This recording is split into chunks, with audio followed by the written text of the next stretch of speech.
किसी की बहन बेटी की इज्जत के साथ खिलवाड़ नहीं किया। हमने बच्चों को टीयर गैस के शेल नहीं मारे, हमने रबर की गोलियां नहीं मारी, हमने किसी के साथ ऐसा जुल्म नहीं किया।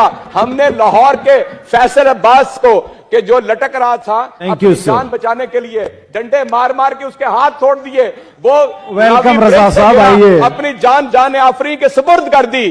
कहां है आप? कातिल हैं ये लोग। हमने एफआईआर दर्ज कराई है कातिल वजीर दाखिला के ऊपर। और मैं ये कहना चाहता हूं, आखिरी बात सुन लें, कभी भी किसी सियासतदान के बारे में ऐसा ना कहें जो अल्फाज यहां पर चेयरमैन तहरीक इंसाफ के बारे में हमने तो कभी लिख कर नहीं दिया था कि हमें डिमेंशिया हो गया। हमने कभी नहीं लिख के दिया था अदालतों में। इलाज तो उनको कराने की जरूरत है ना, इलाज उनको कराने की जरूरत है जो 8 हफ्ते का कह के गए थे लाहौर हाई कोर्ट के अंदर। 8 हफ्ते का कह के गए।